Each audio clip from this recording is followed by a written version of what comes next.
Welcome to KRR kitchen. இன்றைக்கி நம்ம கிச்சனில் பார்க்க போகிற ரெசிபி நல்ல ஒரு அருமையான மீன் குழம்பு எப்படி செய்கிறதுன்னு தான் பார்க்க போகிறோம். நீங்கள் எந்த விதமான மீன் வாங்கினாலும் நான் இன்றைக்கி சொல்ல போகிற மெத்தடில் இந்த மீன் குழம்பு செஞ்சு பாருங்கள். கண்டிப்பாக சூப்பராக இருக்குங்க.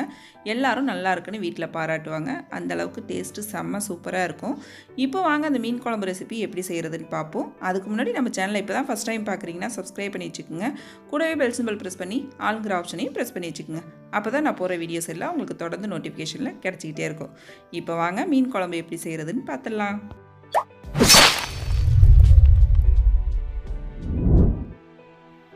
இப்போ மீன் குழம்பு செய்கிறதுக்கு நான் ஃபஸ்ட்டு 1 கிலோ அளவுக்கு வஞ்சரம் மீன் வாங்கி நல்லா க்ளீன் பண்ணி எடுத்து வச்சுருக்கேன். இப்போ இந்த மீனில் நம்ம மசாலா போட்டு பெரட்டி ஊற வச்சுட்டு அதுக்கப்புறம் குழம்பு செஞ்சோம் அப்படின்னாக்கா டேஸ்ட்டு சூப்பராக இருக்கும். அதுக்கு பார்த்திங்கன்னா இப்போ ஒரு 1/2 டீஸ்பூன் அளவுக்கு உப்பு சேர்த்துக்கிறேன், 1/2 டீஸ்பூன் தனி மிளகாத்தூள் சேர்த்துக்கிறேன்.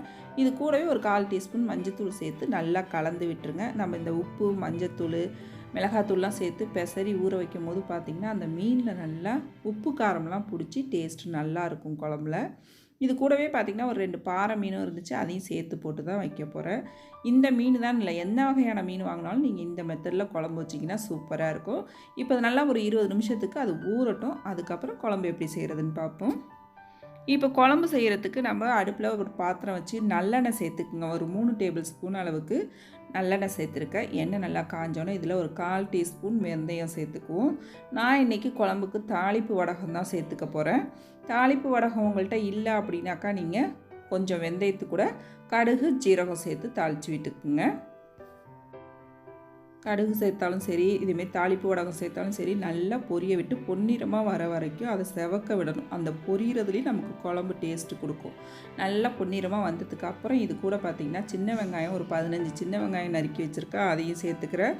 ஒரு 3 பச்சை மிளகா சேர்த்துக்கிறேன். ஒரு 5-6 பூண்டு பல் பார்த்திங்கன்னா இடிச்சிட்டு எடுத்து வச்சுருக்கேன், அதையும் சேர்த்து நல்லா வதக்கி விட்டுக்குவோம். வதக்கிட்டு இதில் ஒரு மீடியம் சைஸில் 2 தக்காளி அரைச்சிட்டு சேர்த்துக்கிறேன். இப்போ இந்த தக்காளி வெங்காயம் எல்லாம் நல்லா வதங்கி எண்ணெய் பிரிஞ்சு வரணும். இந்த அளவுக்கு நல்லா வதக்கிட்டு குழம்பு வைக்கும் போது தான் டேஸ்ட்டு சூப்பராக இருக்கும். இப்போ நல்லா வதங்கினதுக்கு அப்புறம் இதில் மிளகாத்தூள் சேர்த்துக்குவோம். நான் வீட்டில் அரைச்ச மிளகாத்தூள் ஒரு 3 டீஸ்பூன் அளவுக்கு சேர்த்துக்கிறேன். இதிலே குழம்பு மிளகாத்தூள் உங்கள்கிட்ட இல்லை, தனியாக தான் சேர்ப்போம், தனி மிளகாத்தூள் அப்புறம் தனியாத்தூள் சேர்ப்போம் அப்படின்னாக்கா தனியாத்தூள் ஒரு 3 டீஸ்பூன், தனி மிளகாத்தூள் ஒரு 1/2 டீஸ்பூன், ஒரு 1/2 டீஸ்பூன் ஜீரகத்தூள் சேர்த்துக்கிட்டிங்கன்னா போகிறோம். நான் இப்போ இந்த குழம்பு தூளோடு பார்த்திங்கன்னா ஒரு 1/2 டீஸ்பூன் மஞ்சத்தூள், 1/2 டீஸ்பூன் சோம்புத்தூள், அப்புறம் ஒரு 1/2 டீஸ்பூன் அளவுக்கு தனி மிளகாத்தூள் சேர்த்துருக்கேன். உங்கள் காரத்துக்கு தகுந்த அளவு இந்த மிளகாத்தூள்லாம் சேர்த்துக்குங்க. இப்போ இது நல்லா அந்த எண்ணெயில் ஒரு 2 செகண்ட் வதக்கி விட்டுருங்க. வதக்கினதுக்கு அப்புறம் பார்த்திங்கன்னா ஒரு பெரிய லெமன் சைஸ் புளி எடுத்து கரைச்சி வச்சுருக்கேன், அதையும் இதில் வடிகட்டிட்டு சேர்த்துக்கிறேன். ஒரு பெரிய லெமன் சைஸ் புளி எடுத்தோம் அப்படின்னாக்கா கரெக்டான அளவாக இருக்கும். அதே போல் பார்த்திங்கன்னா அரிசி கழுவுன தண்ணி எடுத்து வச்சுருக்கேன், புளியும் அதில் தான் ஊற வச்சேன். இப்போ குழம்புக்கு தேவையான அளவு தண்ணியும் அதே தண்ணி தான் நான் யூஸ் பண்ணுறேன். இந்த தண்ணி சேர்க்கும் போது டேஸ்ட்டு சூப்பராக இருக்குங்க. குழம்புக்கு நல்லா இன்னுமே டேஸ்ட்டு எடுத்து கொடுக்கும். இப்போ இந்த தண்ணி சேர்த்து நல்லா கலந்து விட்டுருங்க. உப்பு காரம் எல்லாம் கரெக்டாக இருக்கான்னு பார்த்துக்குங்க. பார்த்துட்டு தேவையான அளவு நீங்கள் சேர்த்துக்கலாம்.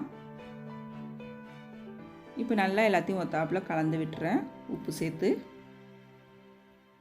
இப்போ இது கூடவே பார்த்திங்கன்னா ஒரு கொத்து கருவேப்பிலை சேர்த்துக்கிறேன். குழம்பு நல்லா கொதிக்கணும். ஒரு 5 நிமிஷத்துக்கு கொதிக்க விட்டுருங்க. குழம்ப கொதிச்சாதான் நல்லாயிருக்கும். நல்லா கொதித்து வரட்டும்.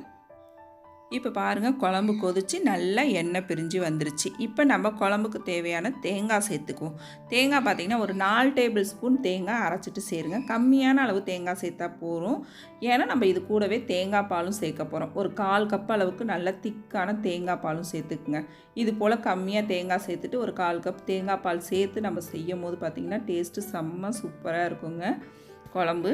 இப்போ நல்லா எல்லாம் சேர்த்ததுக்கப்புறம் நான் மாங்காய் அன்றைக்கி சேர்க்குறேன். இந்த ஸ்டேஜில் தான் மாங்காய் சேர்க்கணும். நம்ம ஒரு 2 மாங்காய் துண்டு சேர்த்துக்கிறேன். இப்போ மாங்காய் நல்லா வெந்து வரட்டும், ஒரு கொதி வரட்டும். வந்ததுக்கப்புறம் ஒரு கொதி வந்ததுக்கப்புறம் மீன் சேர்த்துக்குங்க. மீன் சேர்த்து நல்லா ஒரு 3 நிமிஷம் மட்டும் கொதிக்க விடுங்க. அதிகமான நேரம் நம்ம வேக வைக்கக்கூடாது. மீன் குழம்புலே கரைஞ்சிரும். மீன் சேர்த்துட்டு ஒரு 3 நிமிஷம் மட்டும் கொதிக்க விடுங்க. அதே போல் பார்த்திங்கன்னா மீனை சேர்த்த உடனே கலந்து விட்டுருங்க. அதுக்கப்புறம் நம்ம கலந்து விட்டோம்னா மீன் உடையும். அதனால் ஒரு தடவை நல்லா ஒத்தாப்பில் கலந்து விட்டுருங்க. மீன் சேர்த்த உடனே கலந்து விட்டு அதுக்கப்புறம் ஒரு 3 நிமிஷம் மட்டும் வேக வச்சு எடுத்துக்குவோம். குழம்பு இந்த பக்குவத்துக்கு இருந்துச்சுன்னா நல்லாயிருக்கும் ஊற்றி சாப்பிட்றதுக்கு. அதாவது ரொம்ப தண்ணியாகவும் இருக்காது, ரொம்ப திக்காகவும் இல்லாமல் இந்த பதத்துக்கு இருந்துச்சு அப்படின்னாக்கா டேஸ்ட்டு சூப்பராக இருக்கும். இதிலே கொஞ்சமாக கொத்தமல்லி தழை தூவி நல்லா இன்னொரு 3 நிமிஷத்துக்கு கொதிக்க வச்சுக்குவோம். இப்போ பாருங்கள், மீன் நல்லா கொதித்து வெந்தும் வந்துருச்சு. நல்லா மேலாப்பில் இப்படி எடுக்கணும் மீனை.